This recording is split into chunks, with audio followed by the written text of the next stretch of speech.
Hey everybody, happy Friday. This is a pop-up episode of Terry Kavanagh's Unhinged Conversations, and we've been talking about a ton of stuff here. And if you haven't checked back in the episodes in the last few weeks, Terry's gone on to talk to icons like Anne Nocenti, Alan Davis, even revisit moments in the Marvel history with Mr. DeFalco. And today we're gonna have a very, very special guest. And these two, they navigate the 90s chaos of just craziness. So I'm super excited to hear about their stories today and the curveballs that they had to face together. So with that said, let's welcome Terry first to the stage. What's up, Terry? Hey everybody, thanks for being here. How was your week? Good, long, a lot happening this week. But yeah, now the weekend is upon us. I mean, one of the big things that happened was we had launched Heroes Be Damned, which is the book that you're overseeing over at 24/7 Comics, and presenting Vince Unico. How was that experience? That was great. I'm a huge fan of his work and what he's been doing in this story. So I'm just happy to be involved with it. Yeah, and thank you for all you out there who supported. Within the first day, we hit our goal, and then seems to be growing pretty rapidly over the last 2 days. So if you haven't done so yet, please do back this project. We have tons of great stuff across the first 3 issues. We have a metal cover by Bill Sienkiewicz, and tons of previews. So if you want to go to 247comics.com, you can also get a free read of issue number 1, like a little 0, and then there's some metal cards and a game card. I mean, there's all kinds of stuff here for you to check out. So if you haven't done so yet, I'll throw this in the link, folks, and then make sure to follow or back. So with that said, Terry, the guest is a special guy today. I'll share why I think he stands out. But with that said, would you mind introducing him to the audience? Oh, not at all. We will be bringing on Erik Larsen. Erik and I go way back. I would say decades, but that would age me, so I'm not going to say that. We hadn't really seen each other for most of that time period until recently, when I started going back to the convention circuit again, and ran into Erik and had a couple of drinks with him and reconnected with him. And I'll actually start with that story. Yeah. Once he's on, I'll tell you there's a little unhinged element to that. All right, Erik, welcome to the show. Hey guys. Hey, Erik. You look scared. I don't know. What's gonna happen? The unhinged element, and Erik knows this because we just discussed it, is that I had seen Erik at a few shows and invited him. I was wearing my badge. I thought he saw what my name was, invited him for drinks, and he would never show at the bar. And then I was hanging out with Mark Bagley at the bar at Terrificon in Mohegan Sun last year. And we noticed you. I can't remember who you were with, Erik, but you were sitting over at a table with someone. Oh, I almost had it. Was it Dan Jurgens? Were you sitting with him? Probably Jerry Ordway. It was Jerry Ordway, yeah. And you were sitting with Jerry, and Bagley wanted to go over and heckle you about something. I don't remember what it was. So we walked over there, we sat down, finished our drinks. I went to the bar to get another drink. And when I came back, you said, "You're Terry Kavanagh." Because you had clearly asked them while I was gone, who is this guy? And you must have just assumed I was some stalker for the previous months leading up to that. I have no idea. Well, you were nice to me anyway, even if you didn't know who I was. So that's something. I try to be, just in case somebody turns out to be Terry Kavanagh. Yeah, well, it worked out for you that time. All right.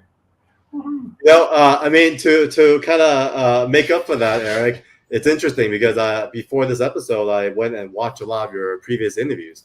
And, I might be generalizing here, but a lot of artists tend not to bring up names. But for you, for some reason, Terry Kavanagh's name pop up almost on every interview when you talked about your career at Marvel. So I thought that was very interesting. So why is that? It's because I paid for the drinks. I think Terry was the first guy let me do some writing at Marvel. And prior to that, I was just a guy who was drawing stuff. I had pitched to him a Nova serial, which was approved and then disapproved. It was going to run in Marvel Comics Presents. And then I guess Fabian had other plans when he was going to use the character in the New Warriors. So whatever I wanted to do was like, okay, well, this isn't going to work. But I had left the Punisher to pursue my love of Nova, and then that rug got pulled out from underneath me. And I was like, holy crap, what do I do now? Yeah, we had, I think it was a 4-part serial, and it was all approved, and I think you had started drawing it. Yeah. You had some pages done, and then they suddenly told us we couldn't do that. But so I gave you something else to do, though, because I knew. Yeah, I did an Excalibur serial. That's right. Which Michael Higgins wrote. That's right. And, Terry Austin inked it, and it looked awesome. Yeah. So, It didn't involve a lot of sort of haircuts on Warner Brothers characters. Yeah. It was fun to do, and I was glad to be able to do it. Yeah. Because at that point I was like, well, I've got nothing now, so. So what was that serial about? Well, I'm curious. Sorry, I'm super curious. What was the story about for Nova? Because I have something. Oh no. Mostly it was just kind of reviving the character who hadn't been brought back yet properly. I think I used some of that when I eventually did write. I did eventually write a Nova series at Marvel in let's say 2000 or so. Might have been before that. The years all run together, man. Oh, there we go. Wow. Back in the days. Yeah, I've got a bunch of pages from the first issue. Wow. I was hoping I could assemble all of the issue 1, but I cannot. Those pages are scattered to the wind, but I've got a bunch of them. What was so cool was Dragon sort of appears on this one. Yeah, Dragon sort of appears. That was a compromise. I wanted to do something else, but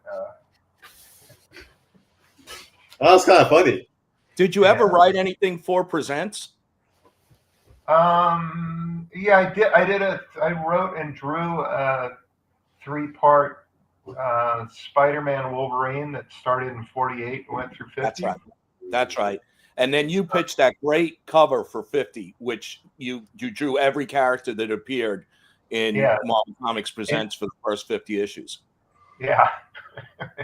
What a fool! No, and that was your idea. You can't even put that on me. Yeah, I know. It's like, how about this? It's like, go for it, you idiot. Great cover, though. All right. I'm sure they made it into a poster after that. It was made into a Marvel Universe poster at one point. Yeah, that's what I thought. Made sense. So, and you had written before that. You had written your own Savage Dragon stuff when you were younger. I'd written that. I'd written some stuff. A character called Vanguard that was running in Megaton early on. So I was no stranger to putting words down on paper.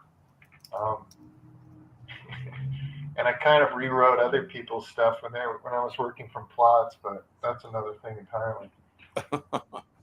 Well, and I was aware of that previous writing work you had done, so it wasn't that much of a risk for me to agree to do the Nova serial with you. I mean, I loved your artwork, and I was aware of your writing before that. I had a similar experience with Alan Davis when I called and asked him to come back on Excalibur after he was gone, and I was asking him to write and draw it, and he didn't really understand that at the beginning of the conversation, and then he got confused and asked me why I thought he could write.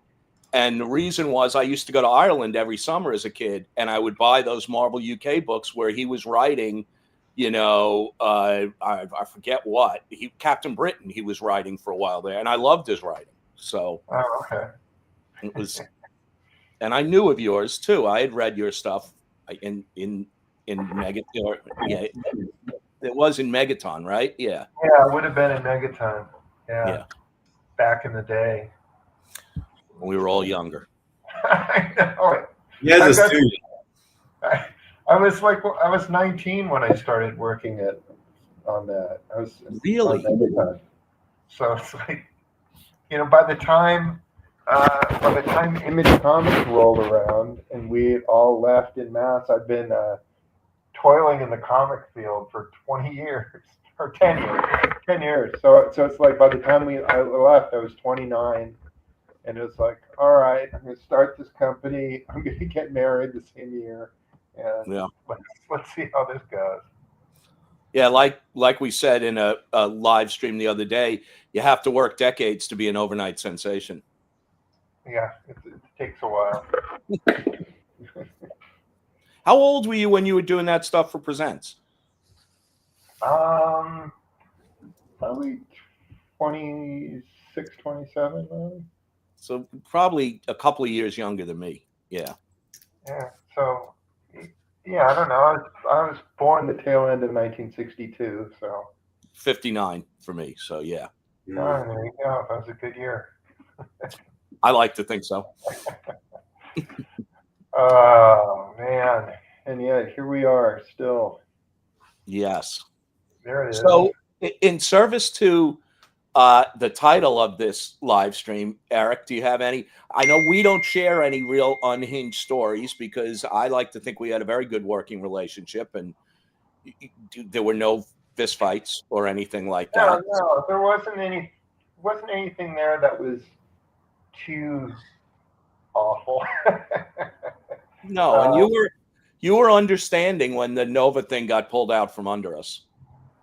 Yeah, I mean there wasn't anything you could have foreseen, and there was nothing that I could do about it. So you just like, all right, well, what else has anybody got?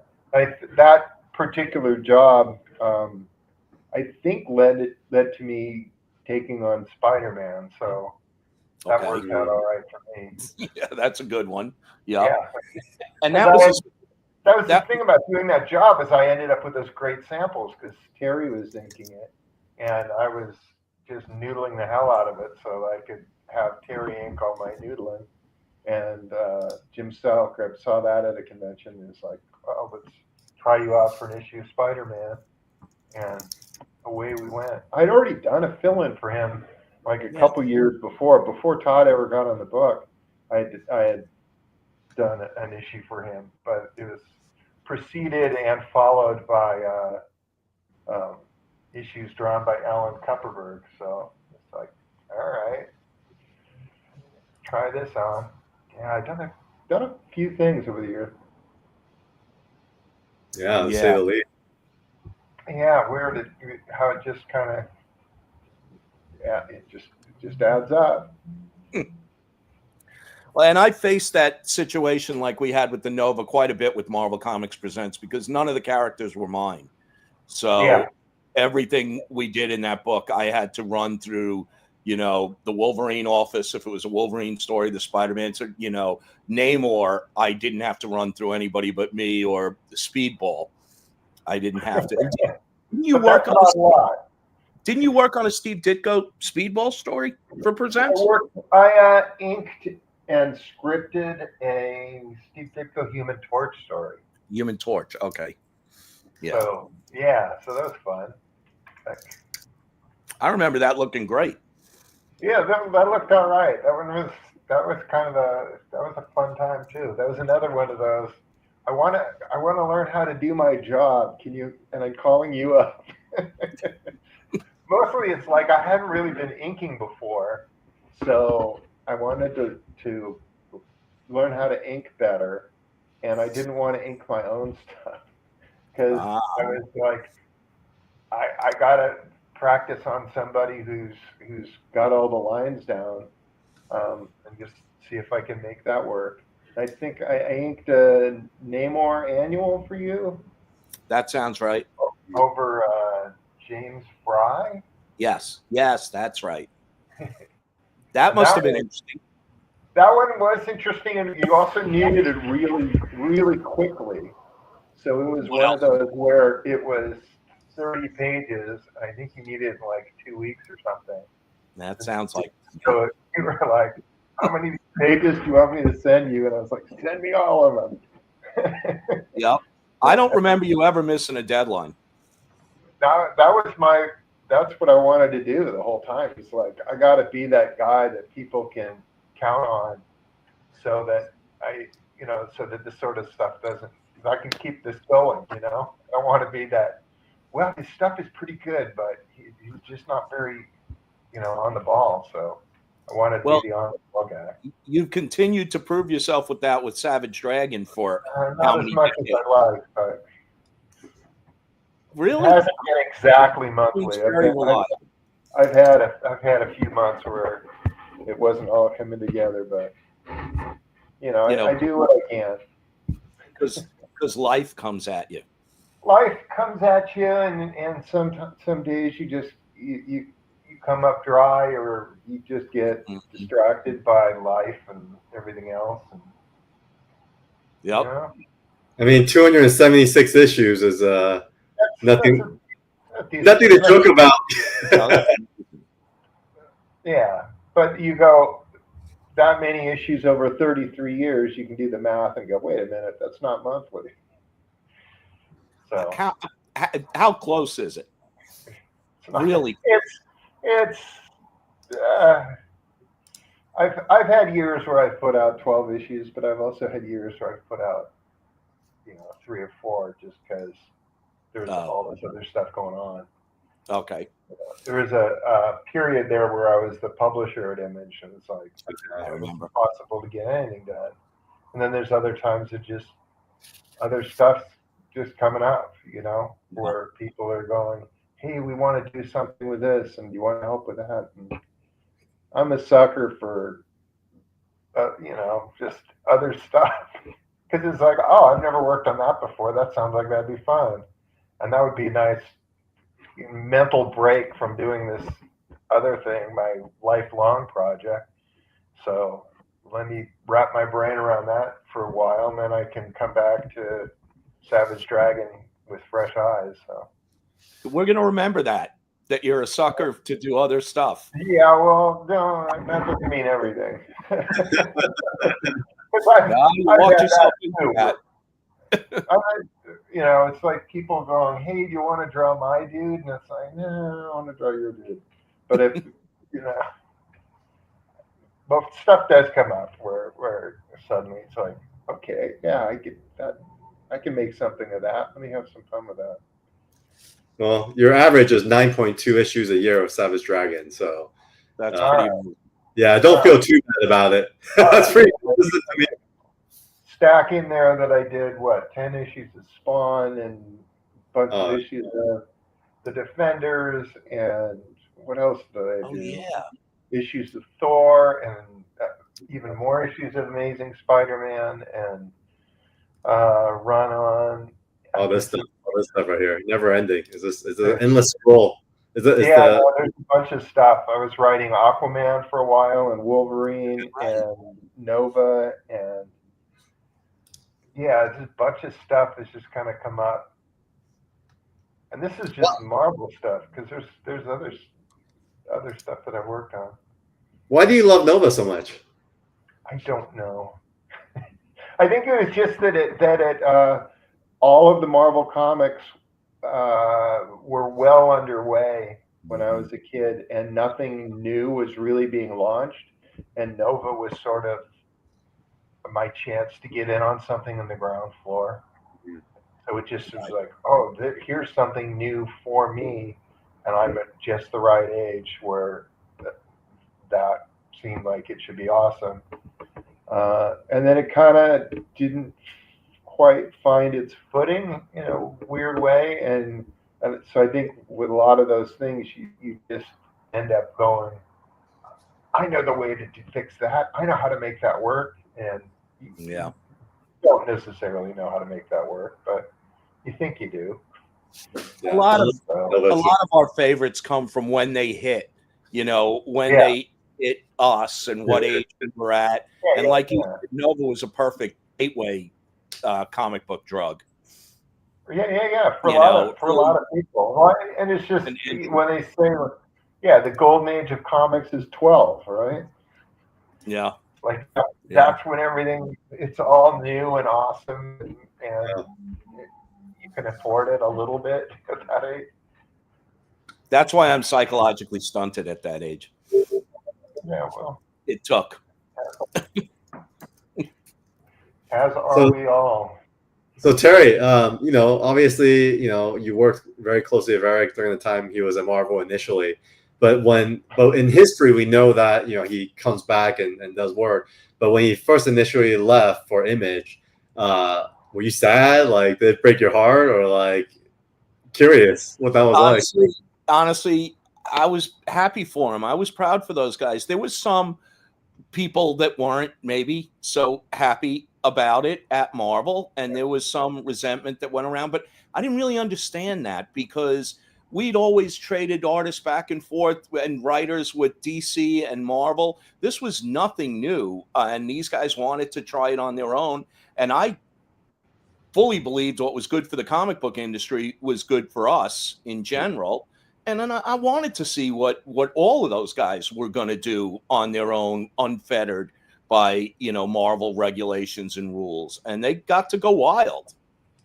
I really wasn't.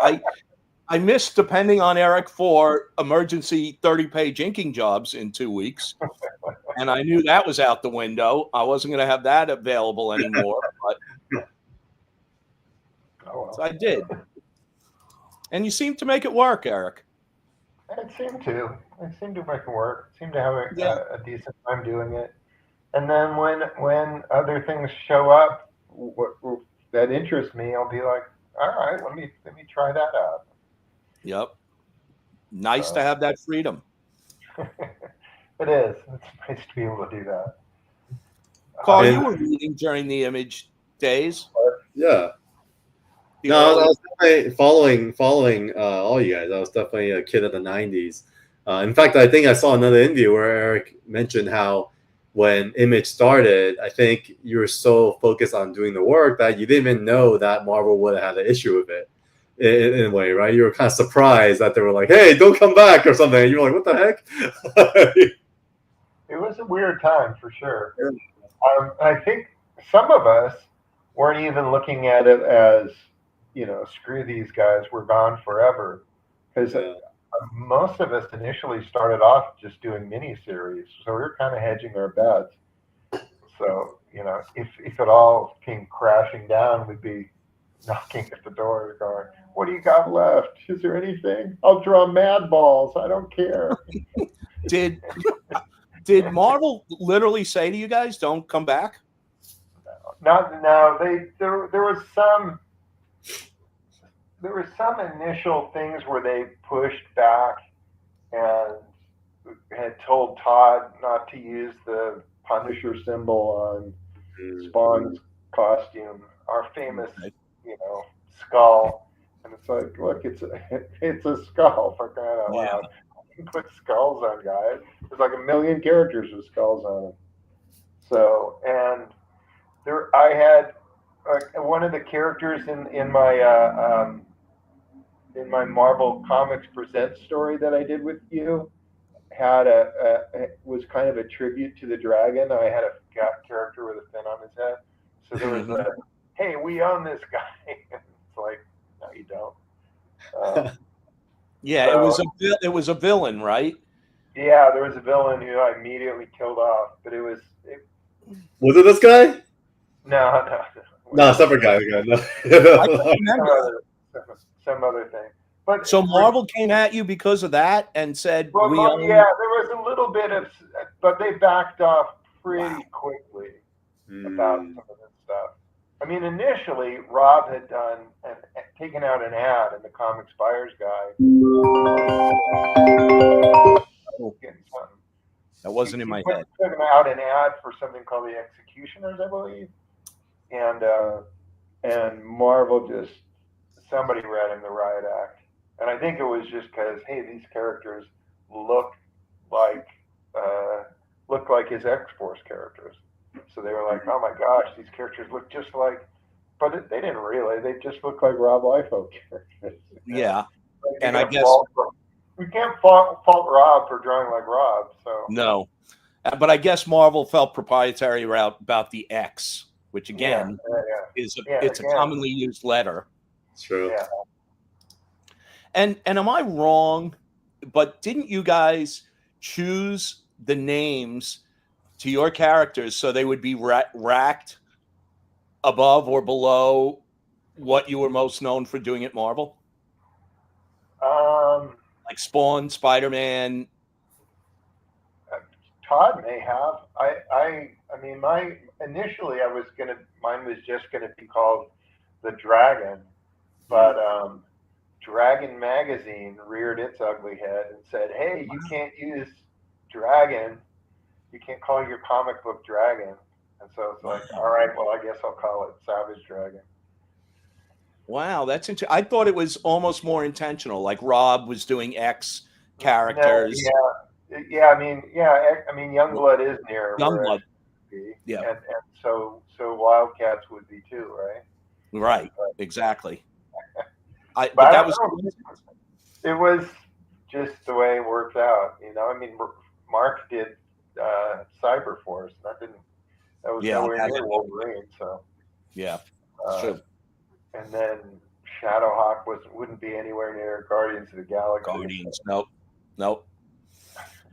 I just figured it only worked so far. Yeah. Well, I'm sticking with the story. All right. Well, go ahead. The lores. Yeah, but initially, had Dragon Magazine not objected, the book would have been called Dragon all these years. Wow.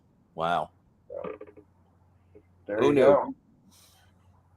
Or The Dragon, whatever. But there we go. So it worked out all right because having it be the two words made it a lot easier to trademark and stuff like that. So. Oh, that's good. That's good that it worked. But we got to get something unhinged from you, Erik.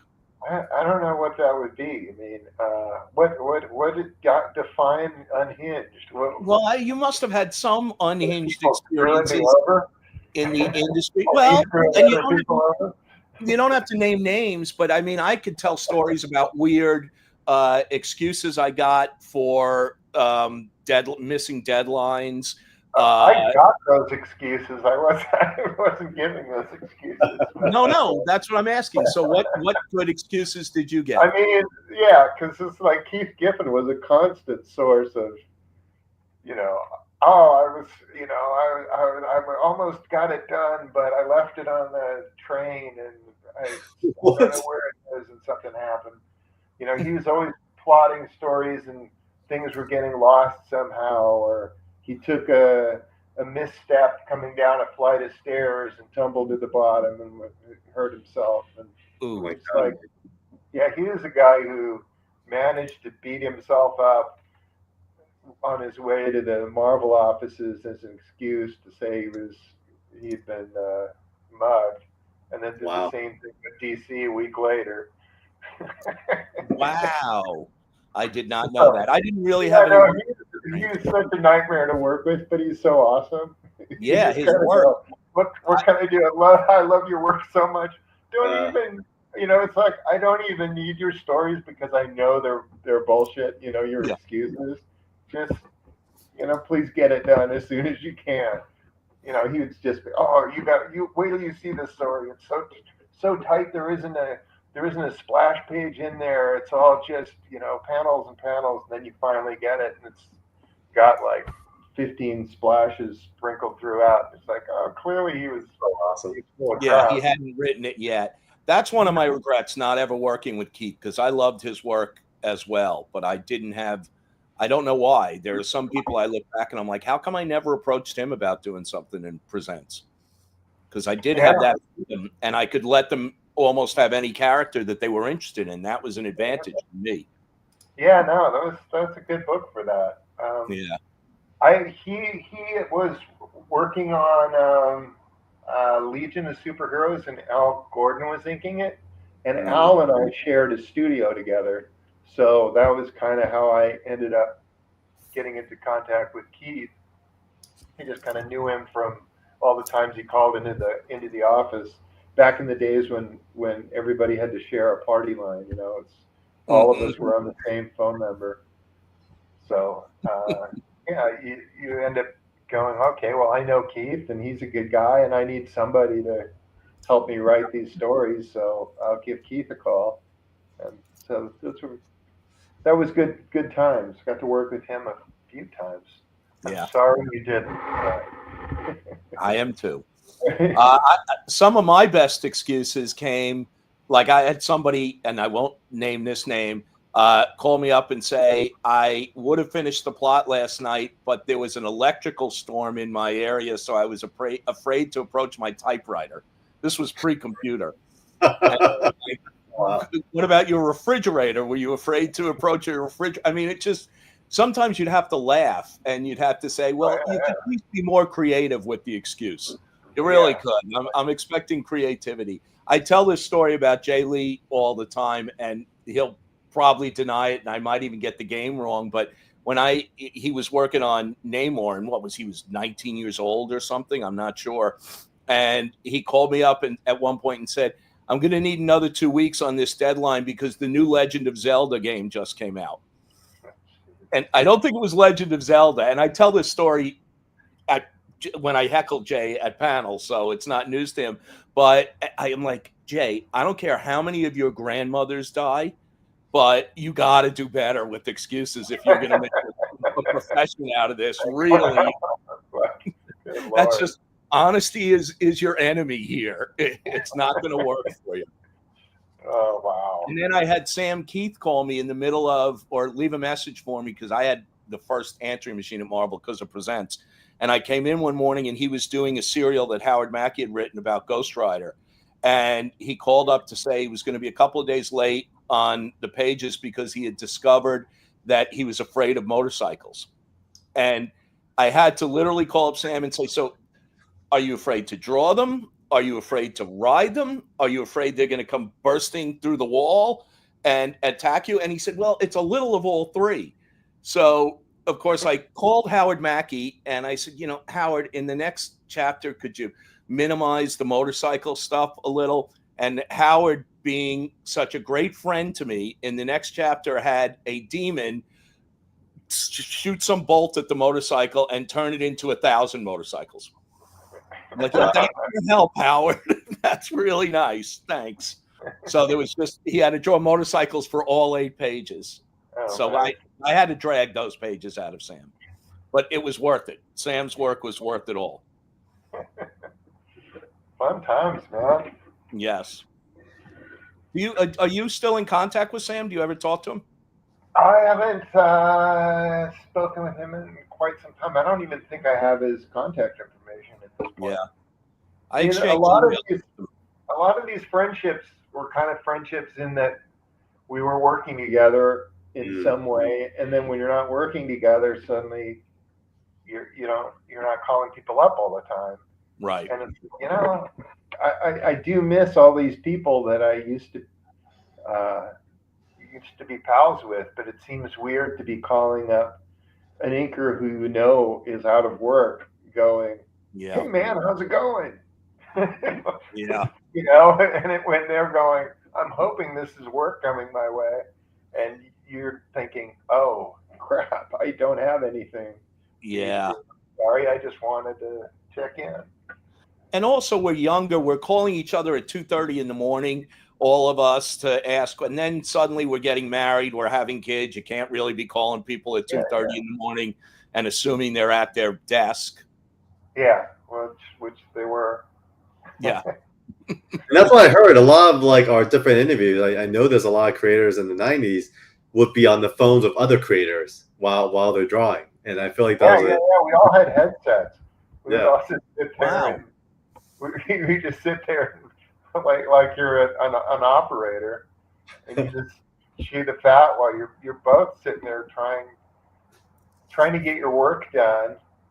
But you can do that and talk on the phone easily. Yeah, that's interesting. So let's just do some of that. I mean, there's very little. I can't write while I'm on the phone, but other than that, most other parts of the job I don't need to be. I don't need my attention doesn't need to be 100% there. I can just kind of be mindlessly noodling away at something and talk on the phone. Speaking of the phone, I had a question actually that come to mind. I remember a Robert Kirkman interview where he talked about how he got his way in was he basically picked you up at the airport and for some convention and interviewed you, and then he shared then that he put on his calendar to call you every 2 weeks to not creep you out by calling you too much, but at the same time stay on top of mind. What was your side of that story? I don't even remember, man. It's like, always, you don't think, oh, this guy's going to be important. I need to remember this. Right. So there's a lot of these events that my brain is just like, you're not going to need this. And you just kind of kick that out because my brain's going, no, you got to remember that Artie Simek inked, lettered Incredible Hulk 156. This is vitally important. So all this other conversations that you had with this guy or that guy, just let it go, man. Yeah. And it wasn't until years after the fact it's like, oh yeah, I remember that guy who couldn't find his way to the airport. Now he's doing a book at Image. Like, oh, okay. Yeah. I found also those late night calls, because it was such a collaborative medium. I might call somebody to ask for their help with the scene I was writing, and in doing so, it gave them the germ of an idea of something they could do, and we would end up talking through and come up with new stories at 2:30 in the morning. Especially like when Howard Mackey was writing one of the Spider-Man titles and I was writing one. So we needed to stay in touch to see my title followed his every month. And I needed to stay in touch to see where he would end. And it would lead to a better product than I think, speaking for myself, than I could on my own. Yeah. I agree.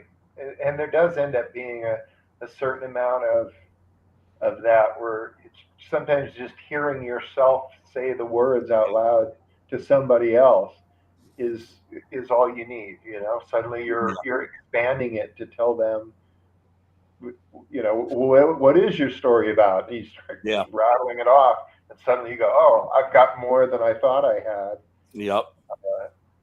So Erik, working on Savage Dragon as the writer and artist, do you miss that you're not collaborating with one of the other disciplines?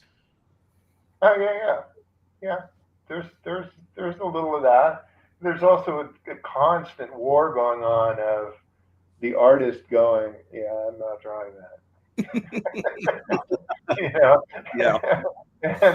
and the writer going, no, this is really important.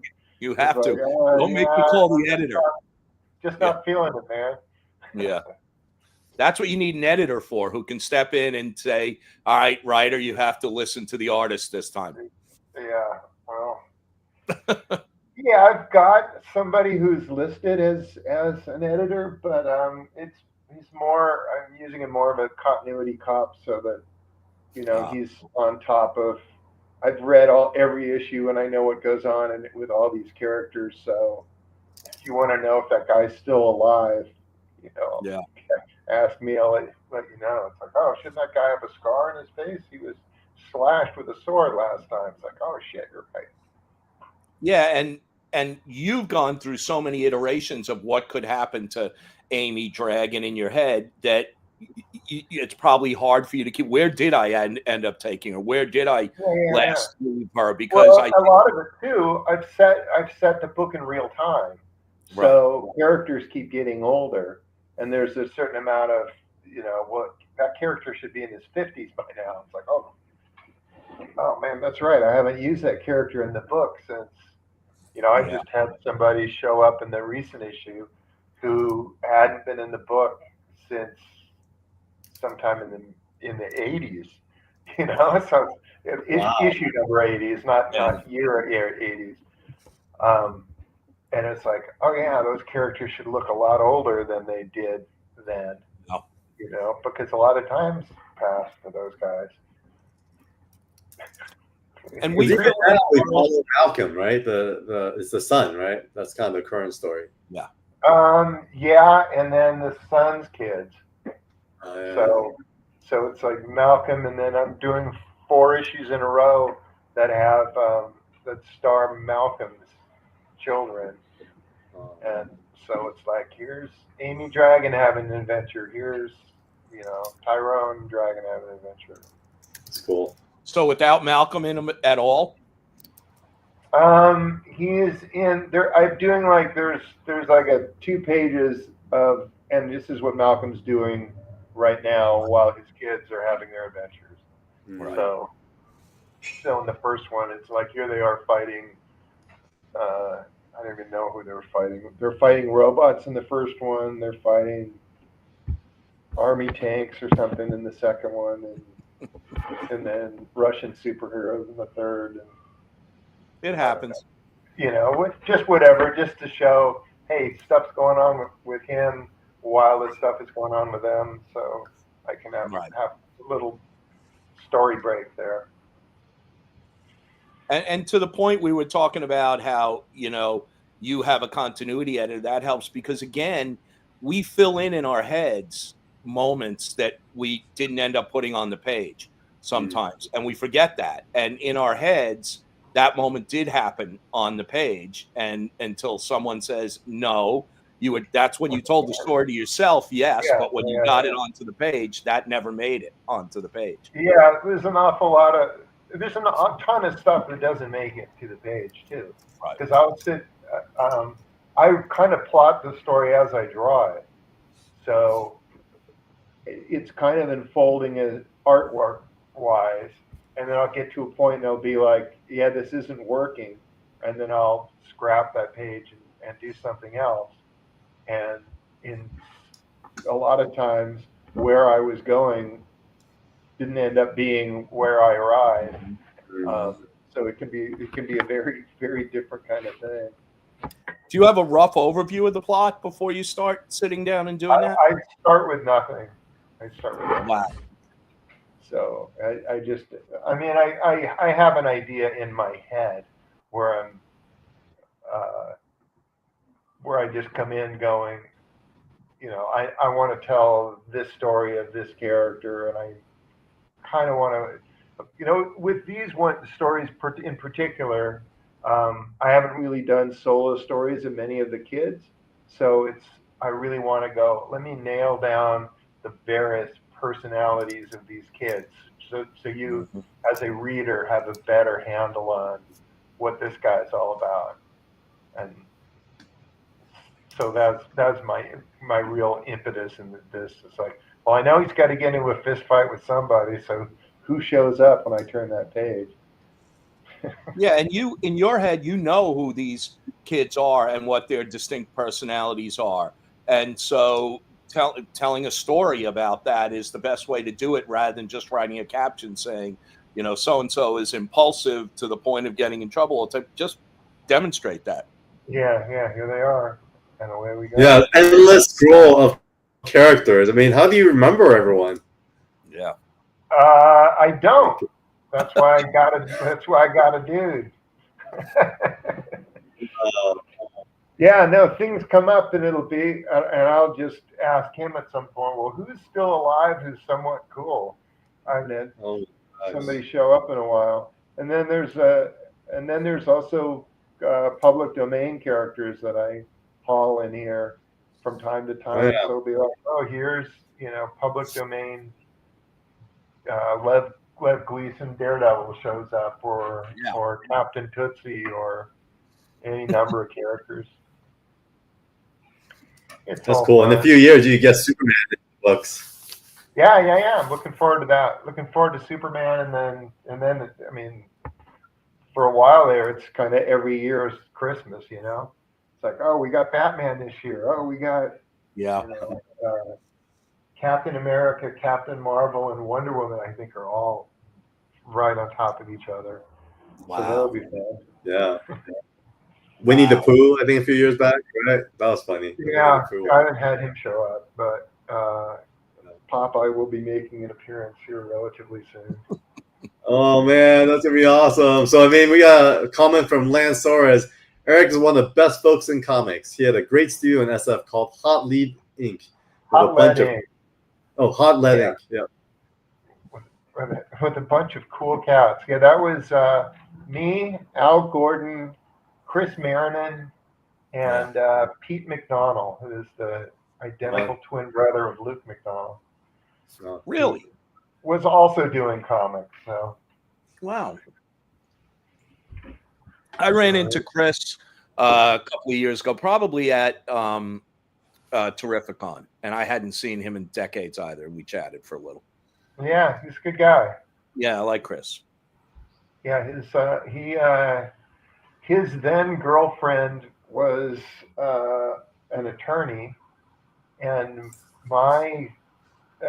we went on a blind date with somebody from her office who ended up being my wife, who's Wow. married to me to this day. So yeah, 38 years ago we went on this blind date together, and Wow.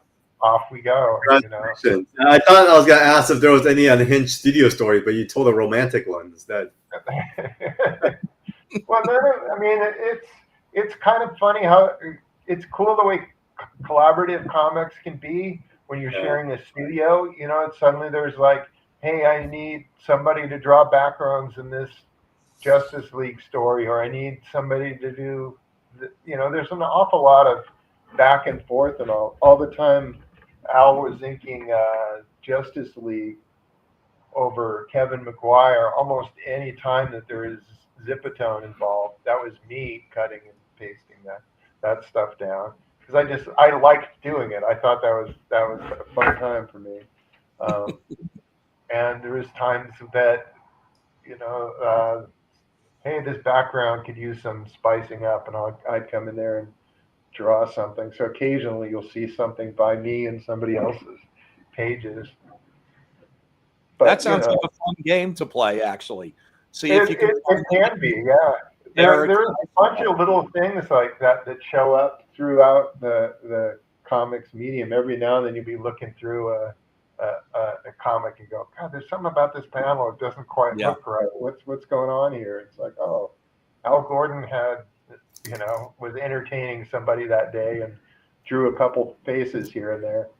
Al linked a few panels in my run on Amazing Spider-Man, just because he felt like, oh, I like that face. Let me ink that. And who's going to object if pages come in and they're halfway inked? Yeah, we talk a lot on this show about the collaborative elements of working in the Marvel offices, and you guys had the same with your studios. Yeah.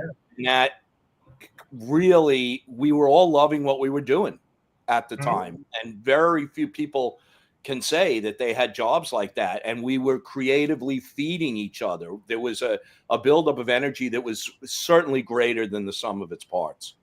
Yeah, I thought so. And it is just a cool time to just be working in comics, and everybody was trying frantically to make those deadlines, because deadlines meant something way different back then. Oh yeah. Like, hey, if we don't have this book at the printer, we're getting fined. Yep. So, wow, I didn't know you got fined. Yeah, no, they would book time. They would book press time at all the printers for these various books. So if and all these books came out certain week. So like Fantastic Four would be a second week book, and Incredible Hulk would be a third week book, or whatever they were. And they would hit that mark come hell or high water. And sometimes that meant we got to get an inventory job drawn that's sitting there in the drawer, so that if Sal Buscema doesn't hit his mark, or his inker doesn't, we can slot some story that George Tusk has drawn in there, and or Greg LaRocque or whoever else happened to be. And a lot of us got our breaks doing those fill-in jobs. Like, we need a warm body. Can you do an inventory job? My first Marvel job was Hulk versus Thor story that ended up as an issue of Thor, but wasn't drawn for anything in particular. It was just me and Jim Shooter got together in a Chicago convention. I'd been sending him my samples month after month and getting nowhere. And eventually I was getting a little bit of work doing the Megaton stuff and doing some stuff over at some other smaller companies. And he was like, "Oh, you're a professional now." I'm like, "Yes, I am." And he said, "How would you like to do something for Marvel Fanfare?" Which I thought was, "How would you like to do something for Marvel Fanfare?" What it was actually is, "How would you like to do an inventory job?" Yeah. You know. So I said, "Sure, let's plot it at the convention," and we did. We sat down in the hotel bar and just ran through the story points of a Hulk versus Thor story, and I went home, drew him up, and sent him in, and he had his favorite writer script it, which was Stan Lee, and his favorite inker ink it, which is Vinnie Coletta. Yeah. So yeah, that was it. Me subbing for Jack Kirby in the classic Thor lineup as my first Marvel job. Can I ask what you thought of the inks? Oh, it was terrible. I love the honesty. That's where I was going with that. I don't know that much of anybody was like, "Oh, it's the most beautiful thing I've ever seen." Almost everybody's like, "I couldn't breathe for 3 days." Yeah. Yeah, no, I was like, I'm not a fan of this, and I've grown to appreciate it over the years, but at the time I was not a fan of his work at all, so I was pretty shocked by the whole thing. Mm-hmm. But whatever. Well, it seems like the golden age of Marvel, you guys were next to each other enough to be quite collaborative, like for you to be with Jim Shooter at the bar or whatever, and just kind of work things out. And so we had a question from Stan. He said, "Does Marvel initially give their writers and artists complete creative control, or is it earned over time?" I think it's earned over time. I don't know that they ever give anybody complete control. There is always something where an editor's, they've got the vested interest in those characters more than anything. So that if you come in and go, "Oh, I have this great story where Wolverine has a peg leg," and it's like, guess what? We're not down with that.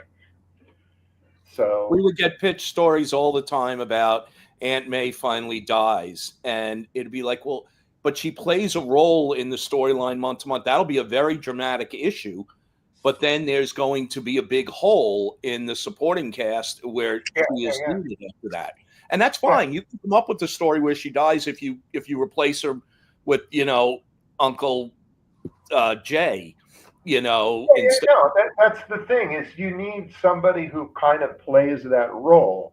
It's like, oh, if you're getting rid of Odin, that may be a great story, but Odin makes Thor a child in a way. Yes.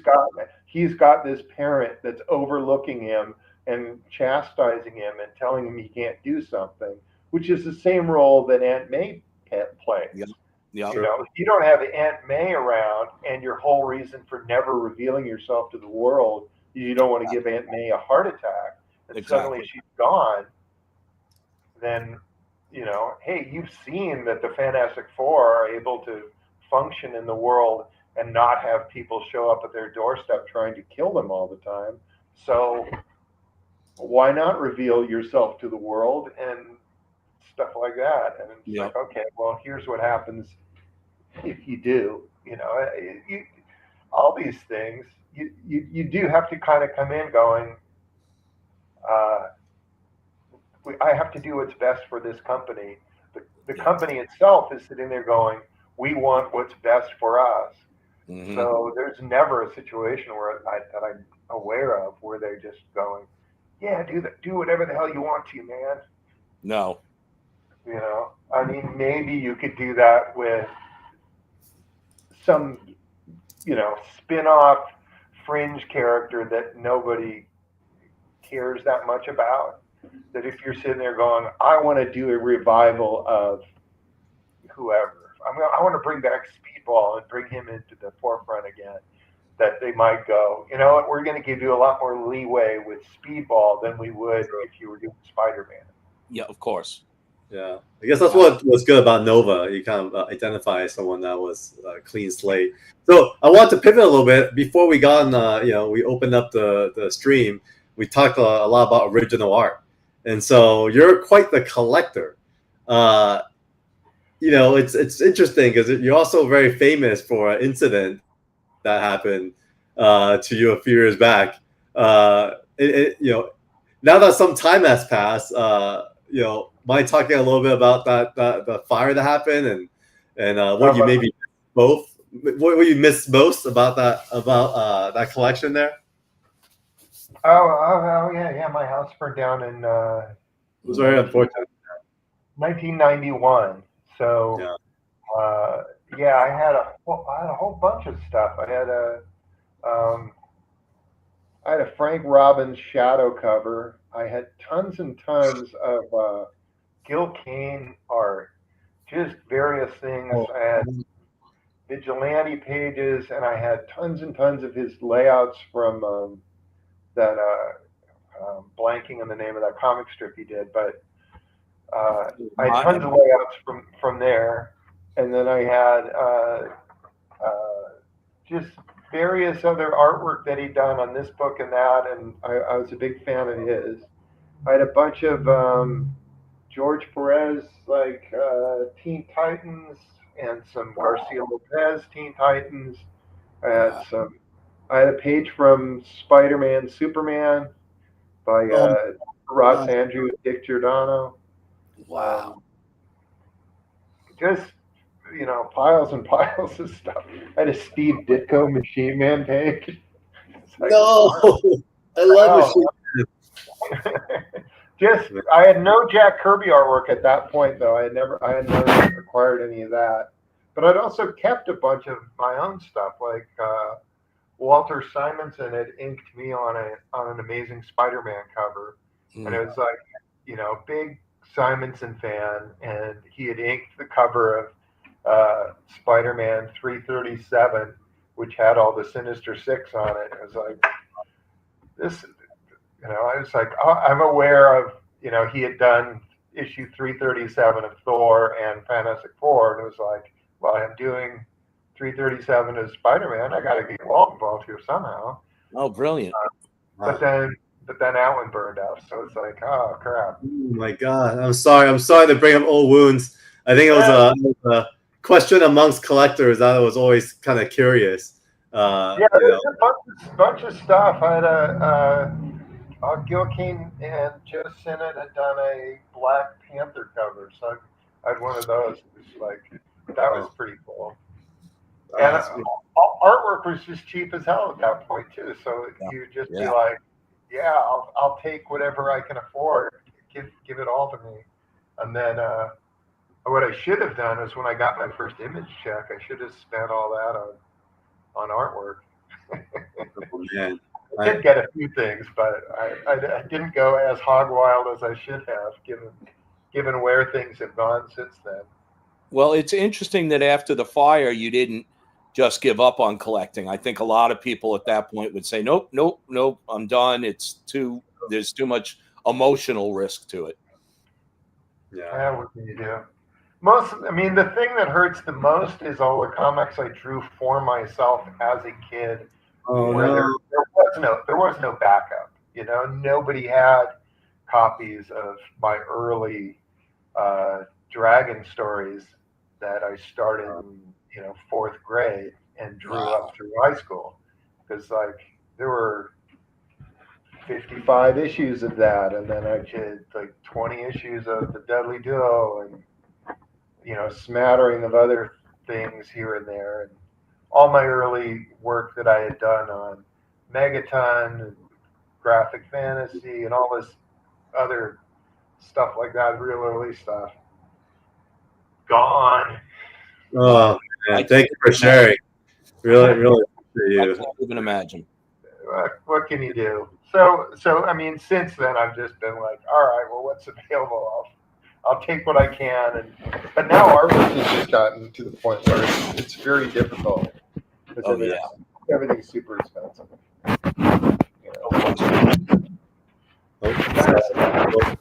Little some microphone rubbing going on. Okay, all right. You made that sound creepier than it is, Carl. Yeah. No, Erik, thanks for sharing. I mean, it's I was having dinner with a producer friend of mine who lost her house in the Palisades in the recent fires, and that fresh pain, like I couldn't imagine, like what it feels like. Yeah, it sucks. Yeah, it really sucks. It's every stupid thing. Once that happens, you're like, oh, my nails are too long. I need to go shopping for a nail clipper. I don't have one anymore because I didn't think that would be a priority of things to get. But every stupid little thing is suddenly this, oh, now I've got to go get this other thing. Yeah. I don't have that. Yeah. Day one, it's like, I should probably get a fresh change of underwear for crying out loud. Good thinking. That's a priority. It's That's like, I need to get a toothbrush. I need to get, just wow.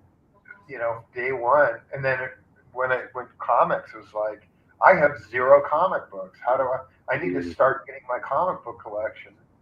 At the same time, you're sitting there going over with your insurance adjuster, going, well, what have you lost, and what did you have, and what were those, and what was the value on that stuff that you lost. Our adjuster was just like, I want you to account for more than half of your policy limit, and I want you to write on it, our damages far exceed our coverage, and they'll just cut you a check for the whole thing. So, but because I had comic books, I had actually accounted for the full extent of our no doubt. Well, of and course. they came back and said, well, how much more? And they actually cut us a check for above and beyond our policy limit. That's nice. Okay. You hear nice stories about insurance companies.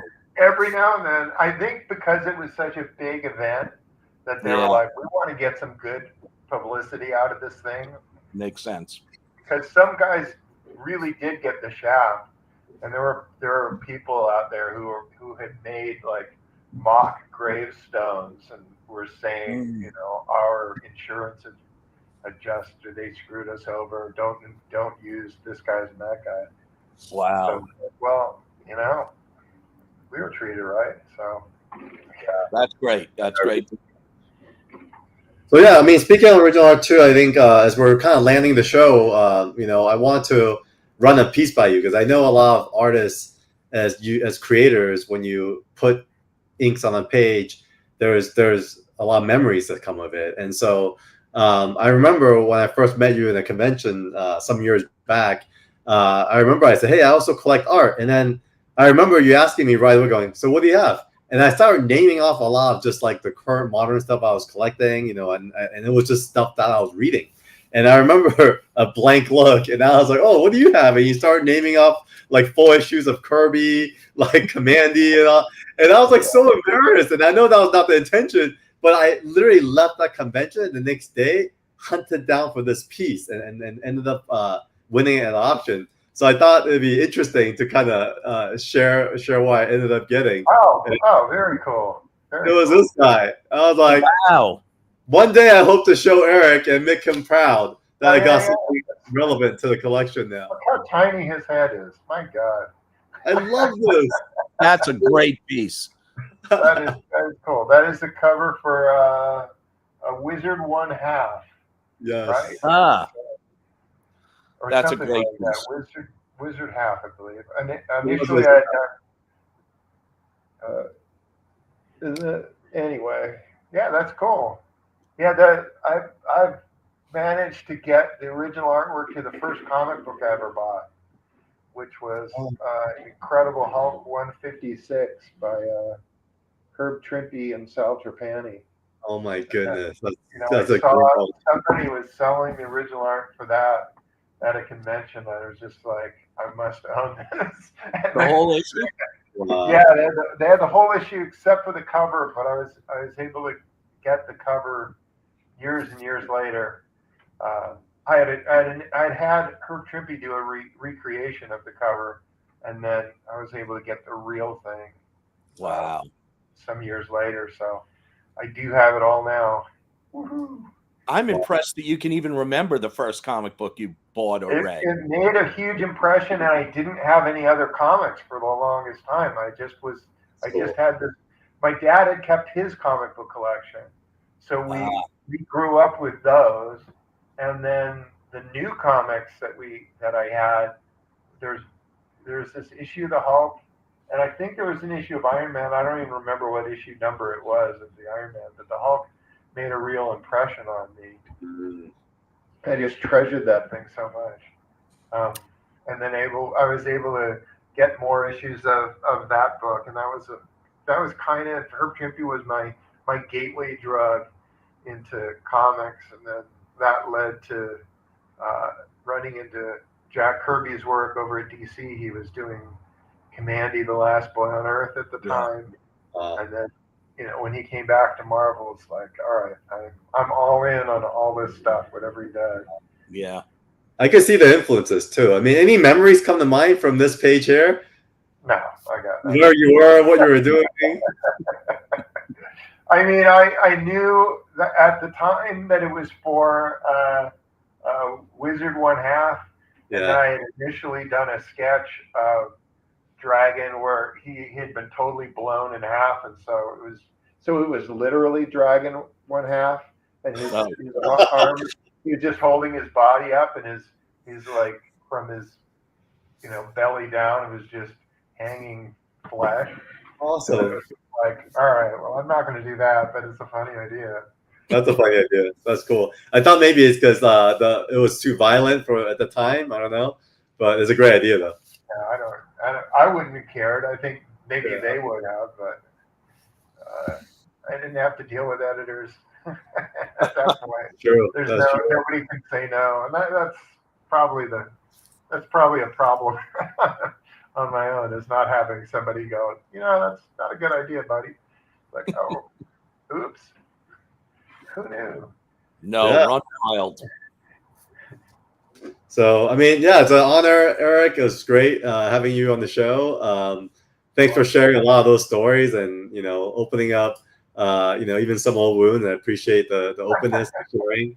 But I think, Terry always has great relationships, and it was super cool that just watching so many interviews and you talking about Terry says a lot about you, because a lot of artists don't want to kind of give credit to who kind of they worked with a lot of times. And I think it really says that, people around you are meaningful to you in that way. So I just name check the good guys. I try not to drag the bad guys through the mud, because you never know. You never know when you may have to deal with those guys again. Well, thank you for including me in the good guys. There you go.